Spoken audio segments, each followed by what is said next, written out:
Emma, my ex-wife, was a fellow student. She insulted me and threw beer at me when she saw me at the reunion wearing my work clothes. I left the event because I could no longer stand her awful attitude, and as I did, a sleek, black, luxury car appeared in front of me, representing my prosperous life without her. Tom Harris is my name after we got divorced. I am an ordinary guy who was raised in an ordinary environment and has an unremarkable personality that you could find anywhere.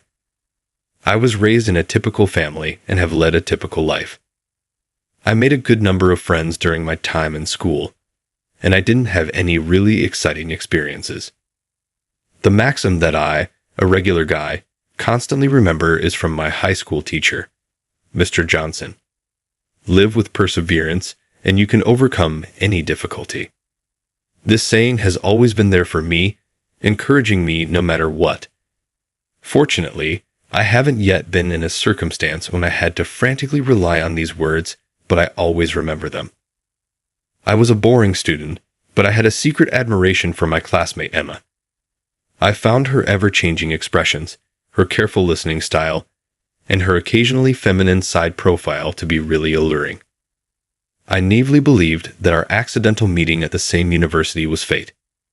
Even though I was such a quiet student, I've always secretly admired Emma. On the other hand, I was so unremarkable in the crowd that several of my peers didn't even recognize me. However, Emma would occasionally talk to me about our high school years, and those little exchanges brought me much joy. I was happy about such little things, and it was enough to keep me happy. I was a really humble man. Still, when I had my college degree, I was curious about my position. It was best to give up and move on since it had been a long-standing, unfulfilled love since high school. This was the opportunity. So, determined not to be rejected, I told Emma the truth. Her startling response, yes, made me question whether I was dreaming. I had genuinely enjoyed my days with Emma, whom I had always admired. I've always made an effort to give Emma anything she wants. I put a lot of effort into my job since I loved seeing her delighted grin after receiving my gifts. As our relationship developed amicably, I made Emma's dream of becoming a housewife come true by popping the question in my third year as a working professional. I worked harder than ever, but taking care of two people's expenses was difficult. I worked so hard in my third year because I wanted Emma to be happy. Fortunately, my hard work paid off, and I was able to advance in my career in a way that surprised both myself and my elders.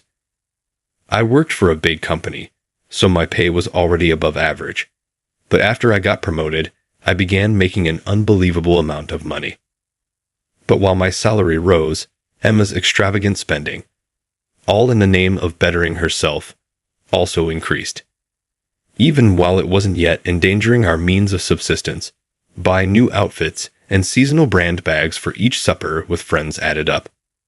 Whenever I felt like talking, I would hesitate to say anything because I knew she would be happy and would only have to put in more effort.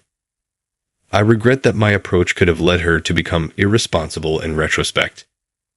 I was talking to my coworker Susan while enjoying a coffee one day during our lunch break. Suddenly, on each employee's PC, there appeared an internal email. Susan was the first to view the email and mumbled, "No way," in shock. I saw some startling news on her screen. An enormous downsizing was announced as a result of subpar company performance. The names of individuals who will be let go were coldly published in the email. My name and Susan's came on the list of people being laid off, and I glanced through it nervously. I felt as though everything had darkened around me, and I almost dropped my coffee. All of the staff members on the list, including Susan and me, were independent contributors to the business in their early 30s. A few of us went up to President Smith to voice our objections. "We targeted you because you're young and have ample opportunity for re-employment," President Smith countered. "I apologize, but I ask that you respect our circumstances." He apologized profusely and in a kind manner, but his remarks were emotionless. He appeared to be merely apologizing to get out of the sticky position. To me, It felt like that only. We came to the conclusion that there was no point in disputing with President Smith and had to accept the layoff. "What will you do now?" Silently, Susan inquired. "I haven't made a decision yet. I should discuss it with my spouse." "Susan, how about you? What plans do you have?" "Well, packing up my personal items around my desk," I replied. She said, "I think I might go back to my parents' place." "I take it that your dad owns his own business. Thus, you'll have a backup plan for the time being." Using her best happy voice, she exclaimed, "Yay, that's right." I had no idea at the moment that Susan was about to cry in her voice. I wondered what I should do next as I drove home. I first considered how to tell Emma the news. I knew she would understand if I couldn't immediately find another job because I had worked so hard. Emma would undoubtedly encourage me. I could use my severance income to help with my job search. Feeling a little more positive, I accelerated my speed home, reassured by these thoughts. Emma exclaimed, "What?" as soon as I muttered about getting laid off when I arrived home. Not at all. I recognized her reaction as she turned pale. It's difficult, so feeling nervous was only normal. "But let's work through this together," I said. But before I could say anything further, Emma gave me a direct look and suggested that we get divorced. "What?" I was taken aback. "We ought to file for divorce if you are unable to get employment. A jobless man who is unable of spending money on me is useless." "I don't require you," spit out Emma. Everything in front of my eyes turned dark. Emma barraged me with insults, and I was at a loss for words to respond.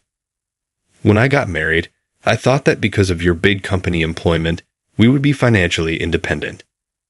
My computations were incorrect. I could hear these words. Ultimately, Emma had never loved me at first. She knew I'd looked up to her since high school and figured that since I worked for a big firm, things will get stable financially someday. She believed that one day she would be able to achieve everything she wanted. I began to wonder if this was the intended meaning of left cooling. Even after a century, it seemed strange at the time, almost as if it were occurring to someone else. As I watched her lose her temper in front of me, I started to wonder if this was really the woman I had married.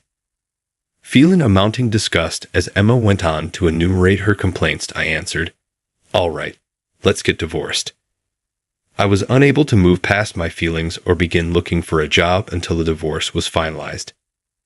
After getting divorced, I started looking for a job seriously.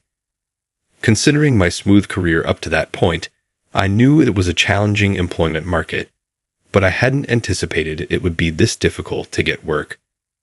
I'd initially searched for positions where I could apply the abilities I had acquired in my prior position, but nothing was available. Even with considerable savings, the need to find a new career quickly became pressing. I started looking for jobs in industries where I had no experience after realizing I couldn't be picky after my applications were turned down time and time again. Despite my belief that my physical strength was ordinary, I still avoided occupations requiring heavy labor because I didn't belong to an athletic club. I did, however, wind up doing some labor-intensive role interviews. Mr. Williams, the head of one company, was incredibly courteous. He paid close attention to my account of being let go. "Although it will be difficult at first, we will be there for you." He said, "Why don't you collaborate with us?" I was prepared to accept any job offer at that point. Since it was a construction company, there was some physical labor involved in the job, but mostly office work. No one made fun of me for being weaker or slower than others, and I appreciated everyone's encouragement. Although I wasn't returning the favor, I improved the company by making the most of my skills. That's how I earned Mr. Williams and my coworkers' trust. I feel quite lucky to have been hired by this organization. I was starting to feel at ease in my work when I got a notice about a high school reunion. An unpleasant memory came back. My former teacher, Mr. Johnson, was someone I wanted to see again, even though I didn't want to see Emma's face. I gave it some thinking and went to the reunion. As I was about to leave, I received an unforeseen call from work. I threw on my work clothes without thinking and made my way to the working site. It took longer than anticipated, and the reunion was well underway when I got there. I chose to wear my work clothes even though I had prepared a change of clothes. I recognized several people and went to hunt for Mr. Johnson, only to find out he was in the hospital. There's no reason to stay here if Mr. Johnson isn't here. Perhaps I should head out early, I considered. I heard a voice I didn't want to hear just then. Sing. Tom, is that right? It was Emma, who had turned into an even more flamboyant, or vulgar, person than she had been before. Standing next to her was Ethan, who was supposedly a fast-tracked elite. I could tell Emma was eyeing Ethan flirtatiously, and I knew he was her next target. It didn't appear to bother Ethan. Emma was decked out in designer labels, and Ethan, in his dapper suit, looked down at me, laughing heartily as he made fun of my outfit and work clothes. What is the issue? Is that all you have to wear to a reunion this grand? As one might anticipate from a man who was fired due to his incompetence, laughed Emma crudely. Have some pride, Tom, please. Walking around like this, even if you're laid off, is just embarrassing to think we went to school with someone at rock bottom. Smirking, Ethan continued. Ethan and Emma were nodding along just like I had imagined. Emma spilled the beer she was carrying over my head all of a sudden.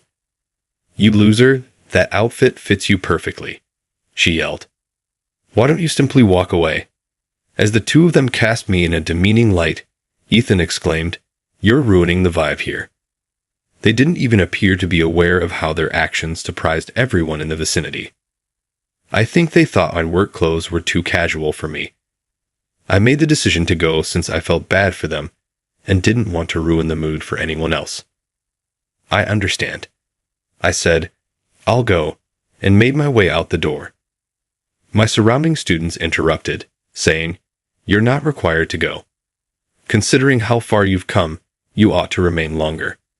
And put those two out of your mind. Standing in the middle of the arena, their arms crossed and smug smiles directed at me, I didn't want to spend any more time with those two.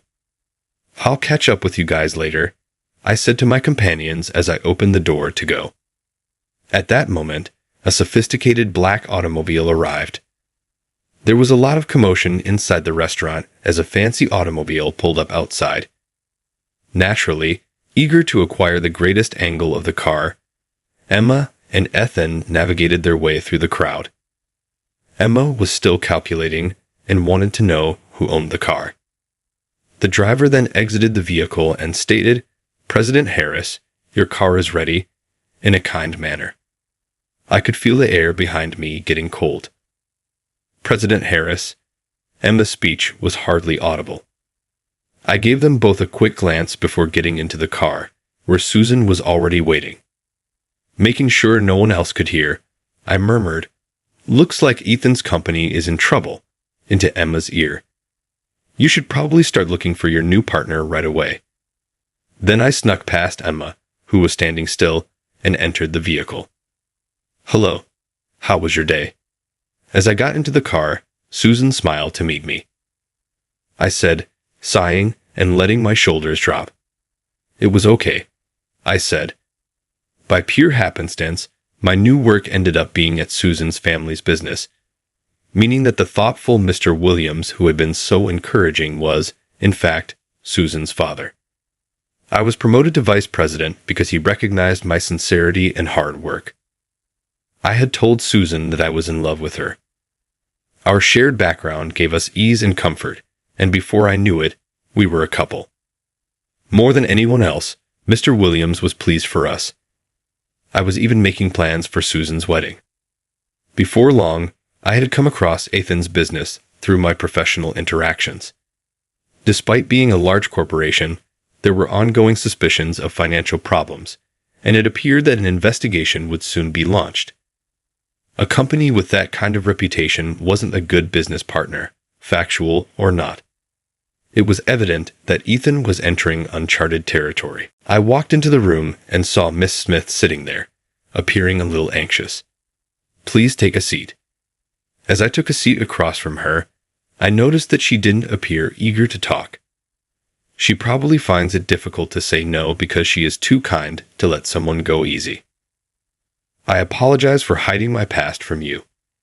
If anyone found out about my mafia past, I knew I would have to step down. Oh, I see. Yes, I wanted to stick by your side and support someone who has such a great heart for other people. I am very grateful for what you have done. Hold on for a moment. I take it you called me in to fire me. No. No. You should also remain with me, I hope. But not both a driver and a CEO. Would you be interested in dating me with a view to marriage? Miss Smith asked me, her voice quivering a little. Her face flushed red. I would be honored if that were okay with you. I smiled in response, surprised by this unanticipated turn of events.